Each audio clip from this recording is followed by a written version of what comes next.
Hey guys, how you doing? Hopefully you're doing okay. Now I'm going to give you an overview in regards to this case, in regards to this article here.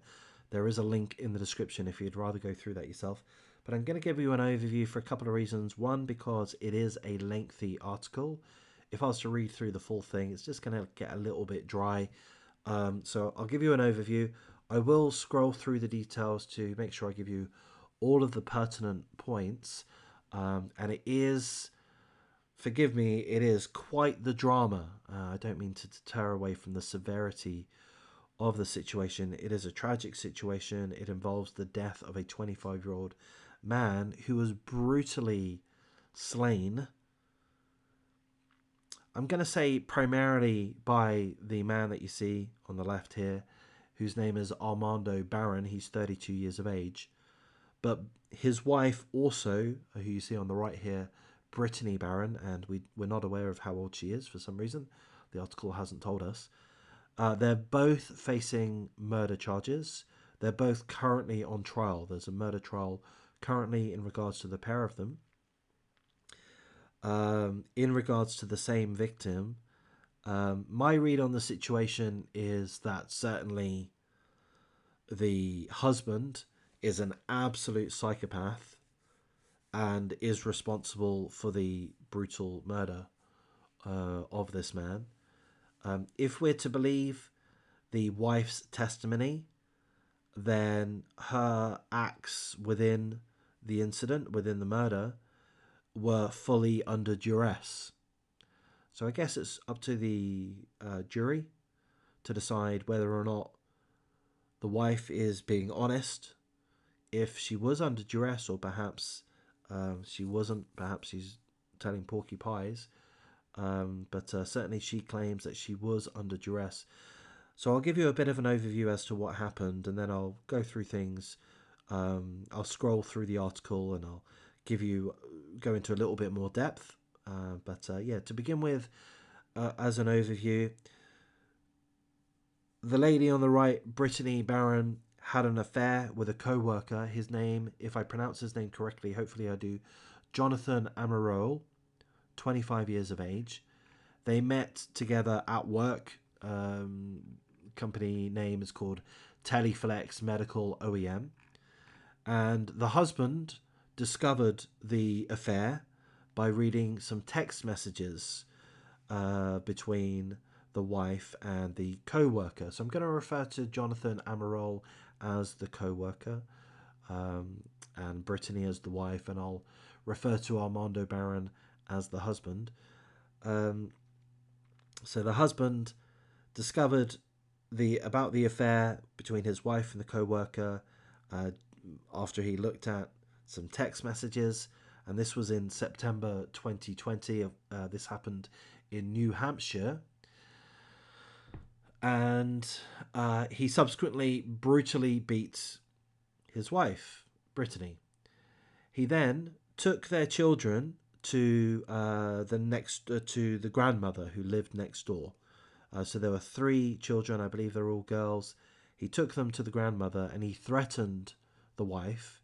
He told the wife to comply, to do everything that he said, and if she didn't, then their children, would see something very fucking gruesome. Essentially, he was alluding to the fact that he would brutally murder the wife in their own home, and that the children would see her dead body. It's basically, seemingly, what he was alluding to.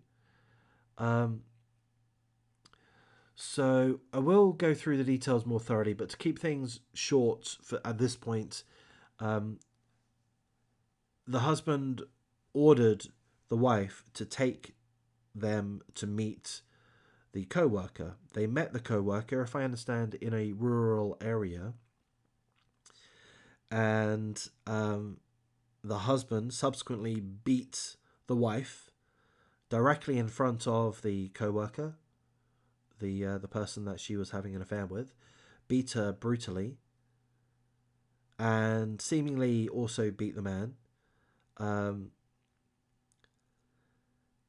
And then the husband ordered the wife to slit the wrists of the co-worker.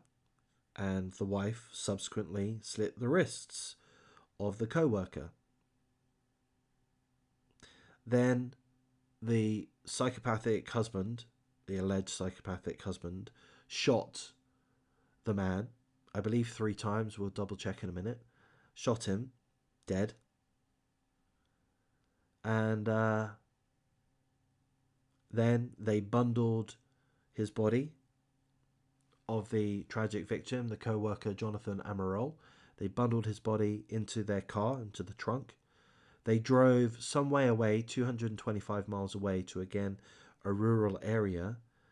I'll double check in a second, but I'm quite sure the husband ordered the wife to dig a grave whilst he went to the grocery store to get, I don't know what, whatever he felt was required to dispose of the body.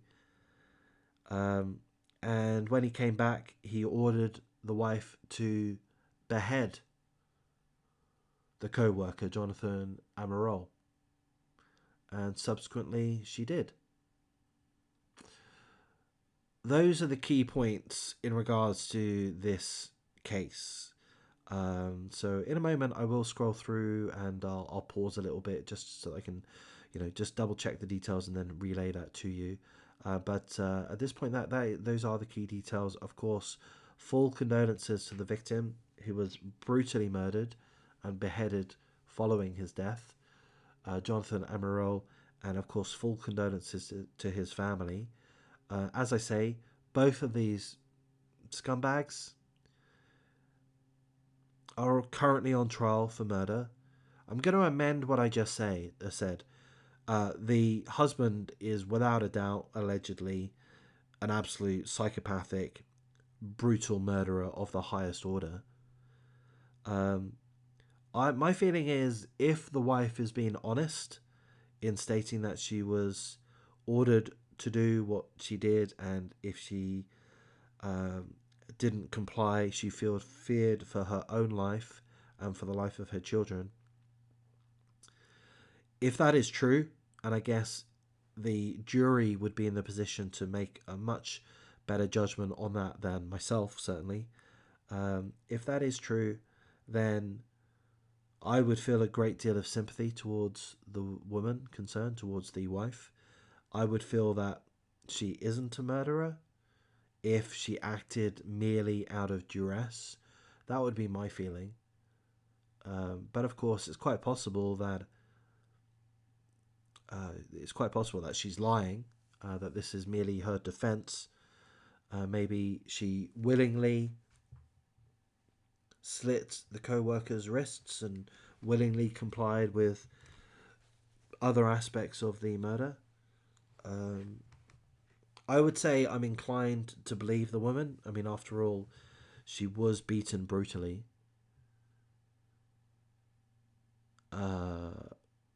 Yeah, so that would be my take on it.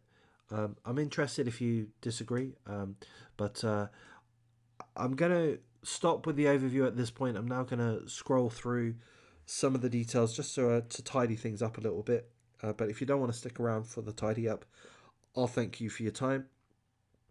And please do like, comment, subscribe. But for those that want to hear just a little bit more, then allow me to give you a bit more of a thorough review. One aspect of this which you may find of interest is that after the co-worker was dying, after he had been shot, after he had his wrists slit, the psychopathic, brutal murderer on the left, or alleged murderer, asked the co-worker, "Do you still think she's pretty?" And according to the wife, the co-worker, in the midst of dying, looked in the eyes of the wife and said, yes, I do. I mean, I guess that's kind of touching. If that's true, may not necessarily be true. So the article tells us that investigators spoke with the husband, and he initially said he was upset because his marriage was breaking up and that he hadn't seen his wife, and he had dropped her off to go camping with friends. So, he was essentially trying to evade conviction from the offset.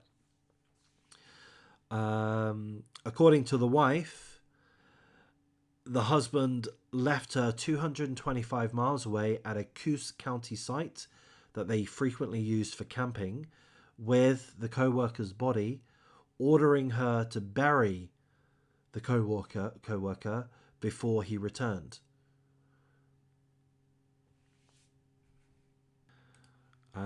So the article confirms that initially the husband ordered the wife to shoot the victim, the co-worker. She refused to do so.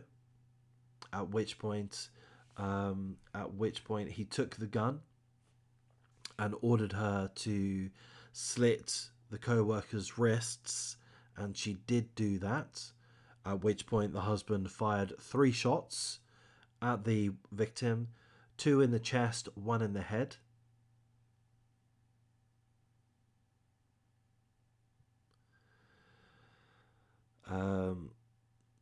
The husband then ordered the wife to drive the victim's car with his body inside to a camping area, and the husband followed in his own vehicle. He went to a general store. He bought various items: lighter fluid, tarps, household cleaner, and a shovel to dispose of the body.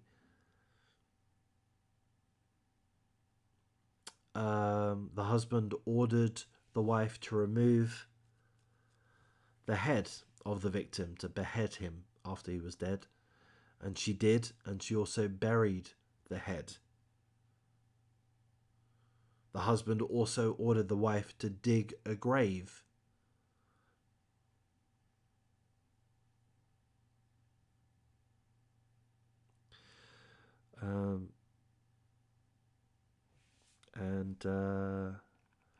They smashed his mobile phone.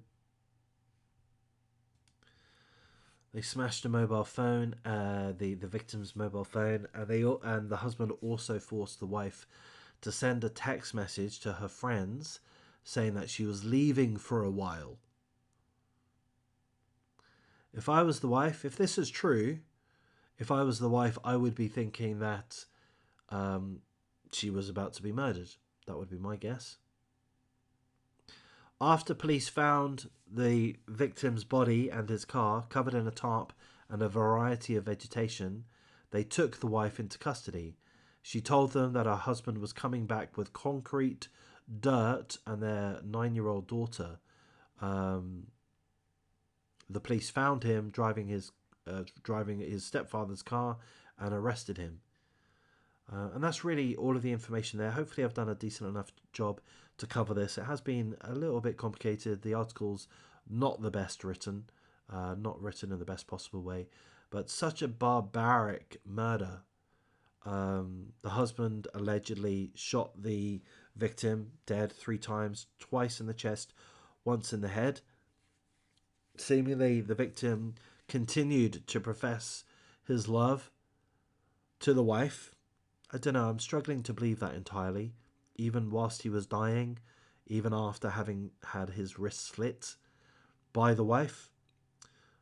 I really am struggling to believe everything that's the wife has said. So I'm not sure where to go on this. But again, that's why you guys have trials. That's why you have juries. So I just hope that a lot of information does come out, and I hope that justice is served. Absolutely, in my feeling, my speculation is that the husband is absolutely guilty of being a brutal, psychotic murderer. I'm not 100% sure if the woman acted in duress, or maybe she's a liar. I don't know. I can imagine a lot more information will come out during the course of the trial. I'm quite likely to do an update. I think it depends on the quality and the quantity of information that comes out. If the information's a little bit piecemeal, perhaps I won't. But perhaps following the outcome, a determination as to whether or not these two are guilty, that will be the time that I make an update. But stick around. I do have one more really bad video to make in a moment, very harrowing. So I'm going to take a short break and then I'll do that. And if you do like this type of content, please do like, comment, subscribe, share the video as you see fit. Stick around and take care, guys.